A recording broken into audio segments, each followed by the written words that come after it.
Hello hi. ఏంటంటే విషయం ఇంకా నా ఫోన్లో ఇన్స్టాలో రాధా మనోహర్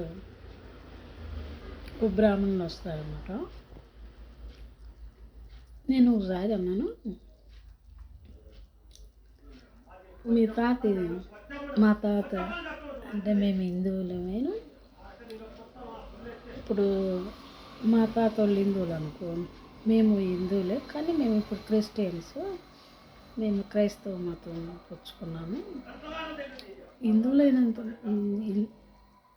హిందువులైనంత మాత్రాన దేవుని నమ్ముకోకూడదని లేదు కదా. అలా నమ్ముకున్నామని ఒకసారి నేను చెప్పాను. అవి రీల్ పెట్టా. నేను చూసినట్టున్నాడు. నువ్వు మీ తాతోళ్ళు హిందువులైతే వాళ్ళు స్వర్గానికి పోరు కదా. నువ్వు దేవుని నమ్ముకుంటే క్రైస్తవుడు అయితే నువ్వు హిందూ నుంచి క్రైస్తవ మతంలోకి వెళ్ళి క్రైస్తవుడు అయితే స్వర్గానికి ఎట్టబోతావు అని అడుగుతున్నాడు. ఆ ప్రశ్నకి సమాధానం చెప్పాలంట. ఇప్పుడు నేనేమన్నా, మీ తాత హిందువు అనుకో, ఇప్పుడు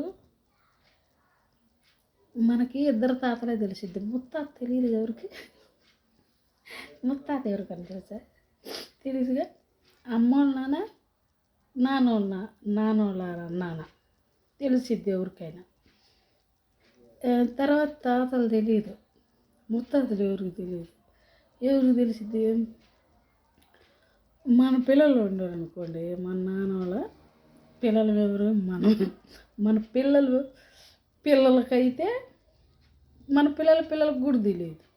సపోర్ట్ చూద్దాం, మన పిల్లలు పుడితే అప్పుడు మా నాన్న అనుకోండి ముత్తాత అవుతాడు.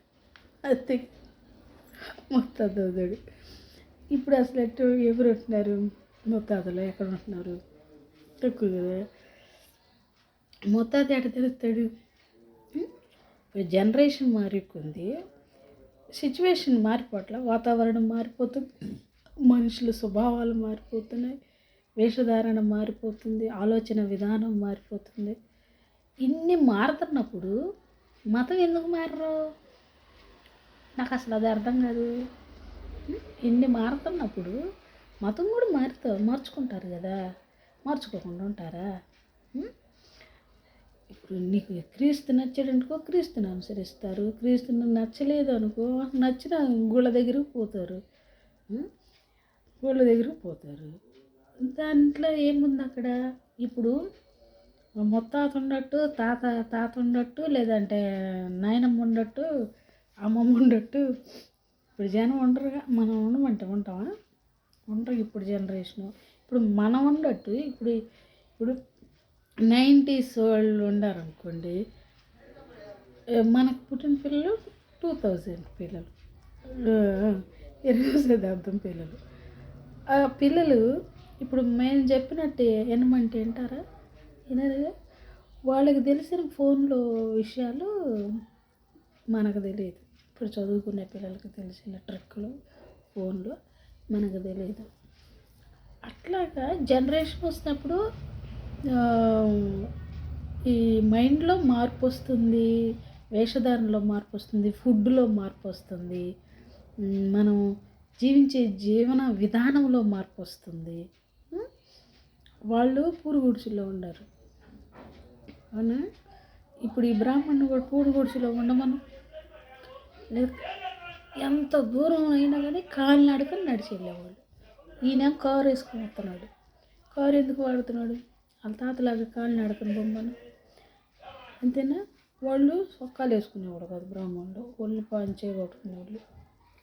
అటు కొట్టుకొని తిరగమను. అప్పుడు ఉన్న పరిస్థితులు వేరు, ఇప్పుడున్న పరిస్థితులు వేరు. ఇప్పుడు పరిస్థితులను బట్టి, జీవించే విధానాన్ని బట్టి హృదయంలో మార్పు వచ్చింది, ఆహార అలవాట్లలో మార్పు వస్తుంది, జీవించే విధానంలో మార్పు వస్తుంది. ఇన్ని మార్పులు వస్తే క్రైస్తవత్వానికి మార్పు రాకపోవటం ఏంటి? క్రైస్తవంలో ఒక మతం తీసుకుంటే వచ్చిన నష్టం ఏంది నాకు అర్థం కాదు. అసలు అది ఏంటన్నది నాకు అసలు అర్థం కావట్లేదు. గుళ్ళు కట్టుకుంటూ గుళ్ళు పడే చర్చీలు పడేయటం.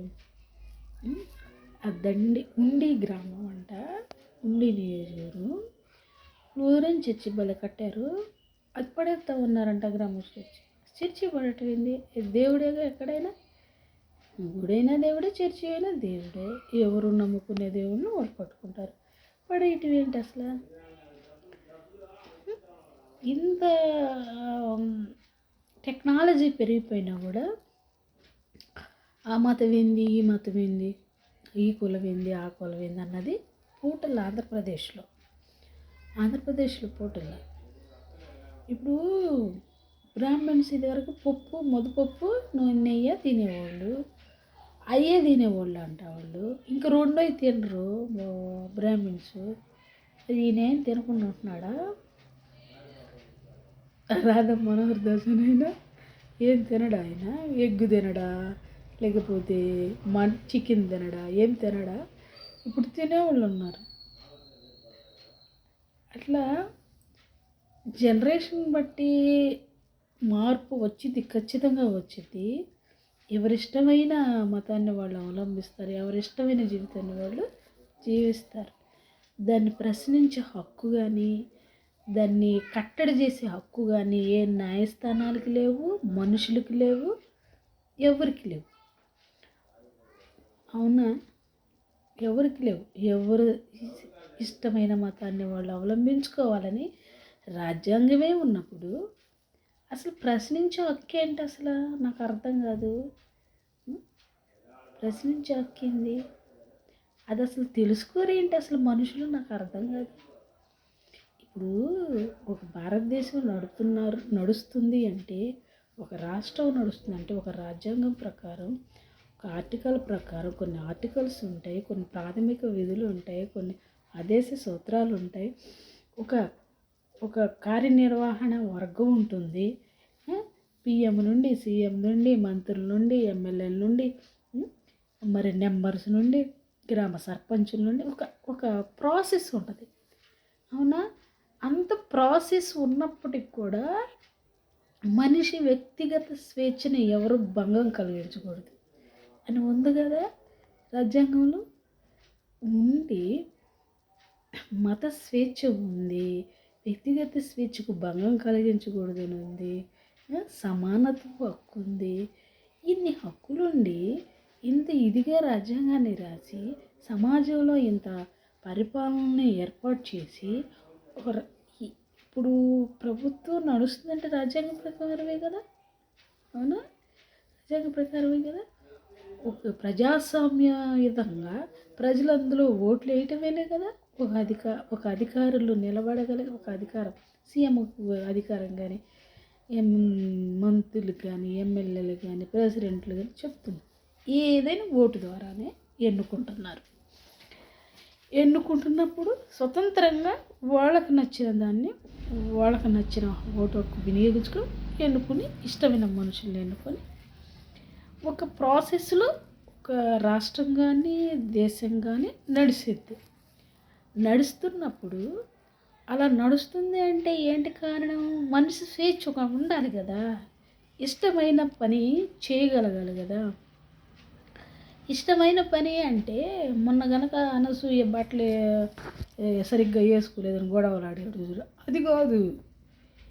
ఇప్పుడు ఒక వ్యక్తి యొక్క ఒక మత స్వేచ్ఛ అనేది ఒక వ్యక్తి పర్సనల్ విషయం. అది అలా ఒక వ్యక్తి స్వేచ్ఛకు సంబంధించింది. అది సమాజానికి విరుద్ధమైంది కాదు. అది ఒక జీసస్ నమ్ముకోవటం, ఒక క్రైస్తవత్వం అనేది సమాజానికి విరుద్ధమైంది కాదు. అది మేలుకరమైనదే, ఎవరికైనా మేలు చేసేది. దైవభక్తి అనేది ఎవరికైనా మేలు. ఏదైనా దేంట్లోనైనా, ఏ దైవభక్తిలోనైనా అది ఎవరికి సమాజానికి మేలు, ఒక మార్గాన్ని చూపించింది. ఎవరికైనా ఒక మంచి మార్గాన్ని చూపించాలి, ఒక సన్మార్గం చూపించాలి, ఒక ఉపద్రవాల నుంచి కానీ, ఒక కీడు నుంచి మేలు జరగటానికి కానీ, ఒక ఒక మనిషి వ్యక్తిత్వం కలిగి ఉండటానికి కానీ సమాజంలో మనిషిగా బ్రతకటానికి అనేది మతం అనేది మెయిన్ అన్నమాట. దేవుడు అనేవాడు ఒక్కడే అని చిన్నజీఆర్ సార్ చెప్పారా చెప్పినా ఆయనకి వినపడదు. మళ్ళీ వచ్చి క్వశ్చన్ లేస్తున్నాడు. క్వశ్చన్ లేకండి, వేసే హక్కు లేదు. ఎవరి స్వేచ్ఛ వాళ్ళది, ఎవరి ఇష్టం వాళ్ళది. నీకు ఇష్టం లేకపోతే మానుకో, నీ పని నువ్వు చేసుకో.